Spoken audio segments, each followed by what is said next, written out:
When was the last time you felt an unmistakable surge of drive? So strong you laced up your shoes and started moving before doubt crept in. Welcome to Dr. Mercola's Cellular Wisdom. Stay informed with quick, easy-to-listen summaries of our latest articles, perfect for when you're on the go. No reading required. Subscribe for free at mercola.com for the latest health insights. Hello, I'm Ethan Foster, joined by my co-host Alara Sky.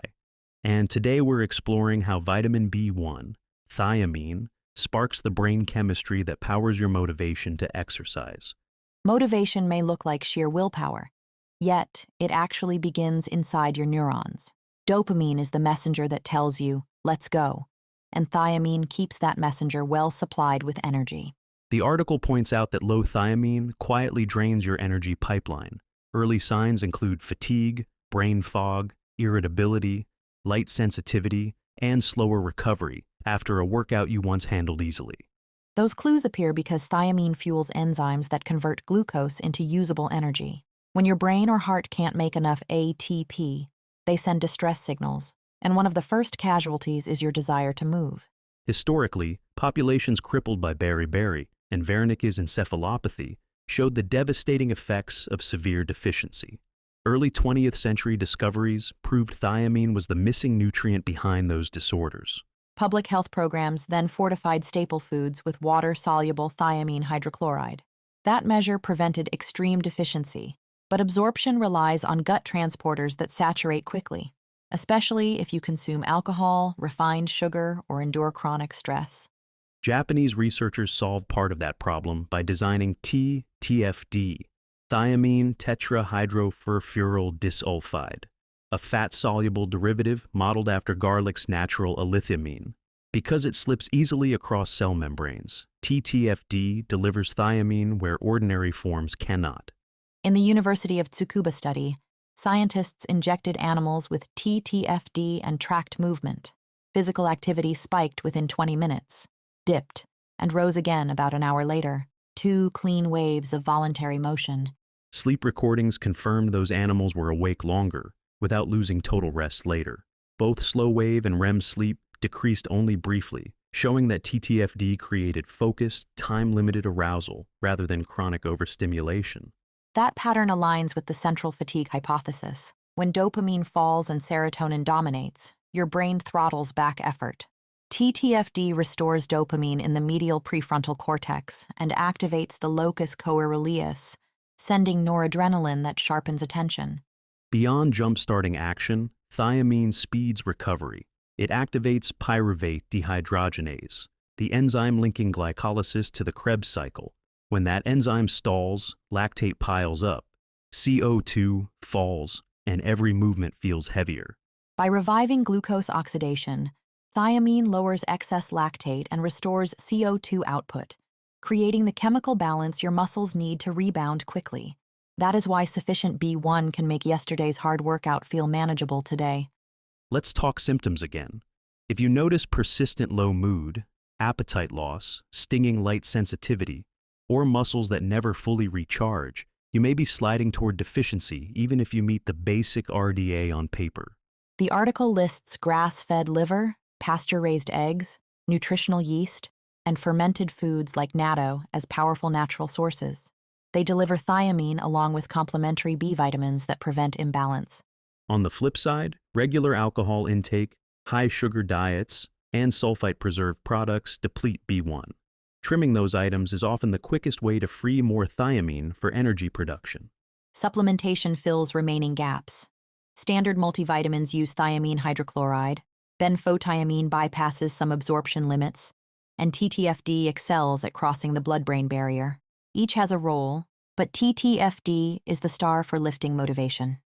Translating the Tsukuba findings, Georgi Dinkov calculates that about 100 milligrams of TTFD orally thiamine daily for 7 to 8 days mimics the study's dopamine-boosting effect in the average adult. Doses even higher, up to several grams, have been used clinically for Alzheimer's without toxicity, confirming thiamine's safety margin. Still, starting modestly and monitoring how you feel is wise. Magnesium deserves equal attention. It's the cofactor that phosphorylates thiamine into its active form, TPP. Without magnesium, extra thiamine cannot fully engage your energy machinery. Dark leafy greens, pumpkin seeds, or a high-quality supplement restore magnesium stores. Pairing 100 milligrams of TTFD with 200 to 400 milligrams of elemental magnesium is a practical, science-backed combination. Thiamine's reach extends further. In neurodegenerative diseases like ALS and Huntington's, thiamine levels in the brain and peripheral nerves drop sharply, disturbing glucose metabolism and accelerating damage. Cognitive health also depends on steady B1. Alzheimer's research links low thiamine to impaired glucose usage in the brain, a hallmark sometimes called type 3 diabetes. Keeping thiamine robust helps preserve mental clarity. Cardiovascular benefits are often overlooked. Thiamine is required to synthesize acetylcholine, the neurotransmitter that coordinates heart contractions. Adequate B1 supports a steady, efficient heartbeat. In diabetes care, thiamine lowers oxidative stress and may improve glucose tolerance. Some protocols now include high-dose thiamine to shield organs from chronic blood sugar damage. Infectious disease management has adopted thiamine, too. Low levels predict worse outcomes in sepsis, pneumonia, and COVID-19, so critical care teams now administer thiamine alongside vitamin C and hydrocortisone in advanced protocols. Bringing the conversation back to you, persistent fatigue is not always laziness or aging. It can be a biochemical shortage. Thiamine supplies the spark that lights dopamine pathways and powers recovery after exertion. If you suspect depletion, begin with food first. Add a serving of liver once a week, sprinkle nutritional yeast on vegetables, and experiment with natto or other fermented foods for a natural B1 infusion. Next, remove drains. Replace sugary snacks with whole food options, limit alcohol to occasional occasions, and choose fresh meats over sulfite-preserved deli slices or commercial wines. When you need extra support after illness, during high-stress periods, or while ramping up training, reach for 100 milligrams of TTFD each morning for a week, ideally with breakfast to match natural cortisol rhythms. Remember magnesium. A magnesium malate or glycinate supplement in the 200 to 400 milligram range, or generous leafy green portions, completes the activation loop and maximizes thiamine's impact. To wrap up, let's turn information into action. For the next 7 days, intentionally raise your thiamine intake through food, or a 100 milligram TTFD supplement, pair it with magnesium, and note changes in your drive to move, mental clarity, and post-workout recovery. Thank you for watching Dr. Mercola's Cellular Wisdom. We'll see you on the next episode. Thanks for watching. Subscribe now and click the notification bell so you never miss an update. See you in the next video.